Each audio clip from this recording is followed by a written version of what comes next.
बिस्मिल्लाहिर्रहमानिर्रहीम। अस्सलामुअलैकुम my dear students.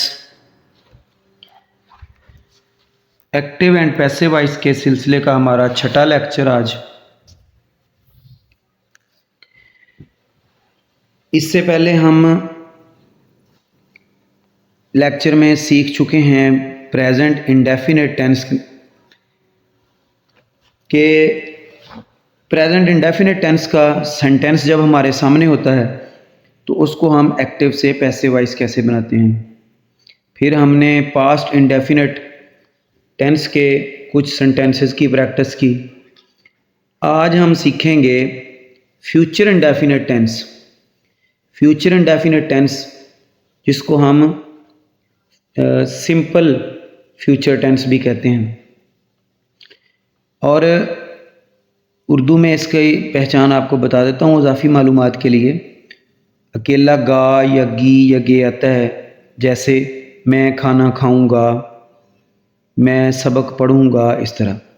और इसका स्ट्रक्चर इंग्लिश में कैसे है, फ़िक्रे की तरतीब कैसे है, आपको पता है।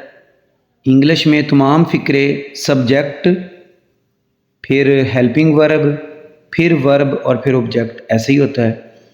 तो फ्यूचर इंडेफिनिट टेंस में सब्जेक्ट के बाद हेल्पिंग वर्ब के तौर पे हम विल या शैल इस्तेमाल करते हैं, उसके बाद वर्ब की फर्स्ट फॉर्म और उसके बाद ऑब्जेक्ट। तो अब हम देखते हैं कि एक्टिव एंड पैसिव वॉइस में किस तरह से इसका स्ट्रक्चर होगा। एक्टिव वॉइस में आपको पहले से पता है सब्जेक्ट, विल और शैल, और उसके बाद वर्ब की फर्स्ट फॉर्म और उसके बाद ऑब्जेक्ट। आइए हम देखते हैं कि इसका हम पैसिव वॉइस कैसे बनाएंगे।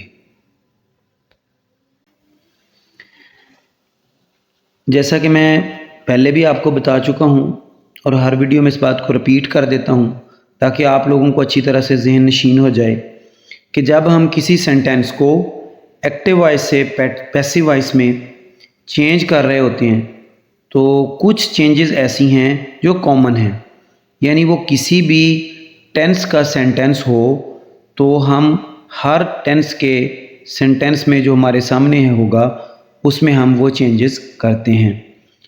और सिर्फ एक चेंज ऐसी होती है जो कि हर टेंस में डिफरेंट और यूनिक होती है, वही उस टेंस की पहचान होती है, जिससे हमें पता चलता है कि ये पैसिव वॉइस सेंटेंस जब हमारे सामने होगा हमें पता चलेगा उसी से कि ये किस सेंटेंस का जो है वो किस टेंस का सेंटेंस था जब ये एक्टिव वॉइस था।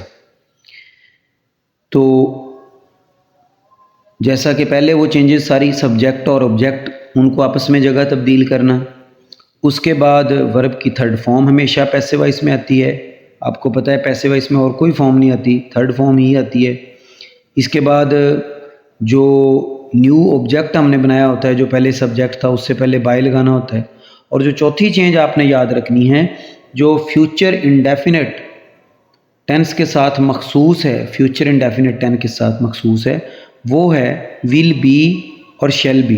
एक्टिव वॉइस में अकेला विल होता है और शेल होता है, जबकि हम फ्यूचर इंडेफिनिट में जब पैसिव वॉइस बनाते हैं तो गोया हम बी का इजाफा कर लेते हैं साथ, विल बी, अकेले विल की बजाय विल बी और शेल की बजाय शेल बी, और बाकी वही थर्ड फॉर्म और बाय और सब्जेक्ट और ऑब्जेक्ट की जगह चेंज करें।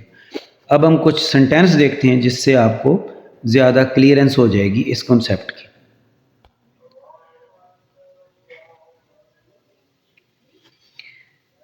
एक्टिव वॉइस के कुछ सेंटेंस हैं, देखें। He will write a letter, underline किया हुआ है मैंने विल को। He will write a letter यानी इसमें हेल्पिंग वर्ब विल था, इसको हमने चेंज करना है, नया हेल्पिंग वर्ब थोड़ा सा मॉडिफाइड लगाना है।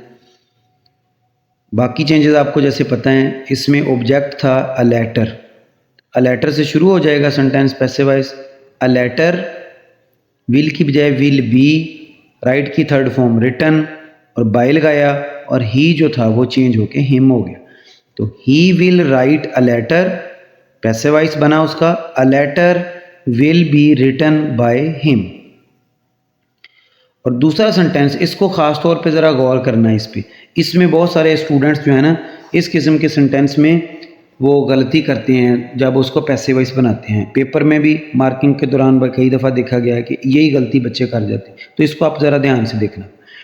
आई शैल ड्राइव अ कार, आपको पता है कि विल और शैल कैसे आता है, तमाम जो है वो सब्जेक्ट के साथ विल आता है, आई और वी के साथ शैल आता है।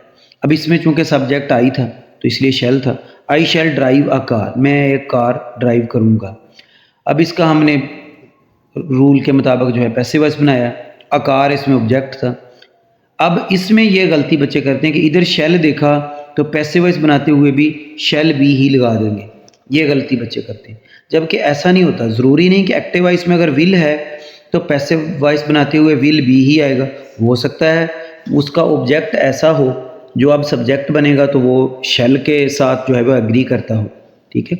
तो इसी तरह हो सकता है एक्टिव वॉइस में शैल हो लेकिन जो उसका ऑब्जेक्ट है जो अब पैसिव वॉइस में सब्जेक्ट बनेगा उसके हिसाब से जो है वो विल आना चाहिए, तो हम विल लगाएंगे। यानी हम एक्टिव वॉइस के हेल्पिंग वर्ब को नहीं देखेंगे कि उधर विल है तो पैसिव वॉइस में भी विल ही आना है, बल्कि हम जो नया सब्जेक्ट हमने बनाया है पैसिव वॉइस में, जो पहले ऑब्जेक्ट था उसको देखना, उसके साथ जो एग्री करेगा विल होगा या शैल होगा उसके हिसाब से लिखेंगे। अब देखें इसी सेंटेंस में आई के साथ शैल था, आई शैल ड्राइव अ कार, लेकिन पैसिव वॉइस में विल भी आया है, शैल भी नहीं आया, क्योंकि जो हमारा ऑब्जेक्ट था एक्टिव वॉइस में वो था अकार। अकार जब सब्जेक्ट बना तो कार के साथ कभी शैल नहीं आता, क्योंकि शैल आई और वी के साथ आता है, लिहाजा हमने उसको विल भी लगाया। तो ये बात आपने ख़ास तौर पे जहन में रखनी है और ये गलती नहीं करनी। A car will be driven by me, I जो है मी में चेंज हो गया। इसी तरह third sentence, she will eat an apple, इसको हमने पैसिव वॉइस बनाया एन एप्पल, जो पहले ऑब्जेक्ट था अब सब्जेक्ट बन गया, विल की बजाय विल बी, ईटन ईट की थर्ड फॉर्म, और by she is change to her, an apple will be eaten by her. और अगला सेंटेंस है you will boil an egg, you will boil an egg, an egg अब subject बन गया हमारा, an egg will be boil की third form boiled by you, you जो है बतौर सब्जेक्ट भी यू होता है और बतौर ऑब्जेक्ट भी यू ही रहता है। They will buy a house, वो एक घर खरीदेंगे, they will buy a house. A house जो पहले ऑब्जेक्ट था अब सब्जेक्ट बन गया, विल बी बाय की third form bought, a house will be bought by, they change हो गया देम में, दे चेंज हो गया देम में, अ house will be bought bye them. तो आपने ध्यान से जो है वो फिक्रों सारे की चेंजेस भी ठीक से करनी है। पहले फिक्रे में ही जो है वो जब ऑब्जेक्ट बना तो हिम में चेंज हुआ, दूसरे फिक्रे में आई सब्जेक्ट था, जब वो चेंज हुआ ऑब्जेक्ट में तो मी बन गया, तीसरे फिक्रे में शी जब सब्जेक्ट था लेकिन जब ऑब्जेक्ट बना पैसिव वॉइस में तो हर में चेंज हुआ, यू जो है वो यू ही रहा, और दे जो था आखिरी सेंटेंस में जब एक्टिव वॉइस में बतौर सब्जेक्ट था तो दे था, और जब वो ऑब्जेक्ट बन गया तो फिर चेंज होके दे देम में तब्दील हो गया। तो ये था आज का हमारा लेक्चर फ्यूचर इंडेफिनिट। आज हमने सीखा एक्टिव वॉइस से पैसिव वॉइस बनाना।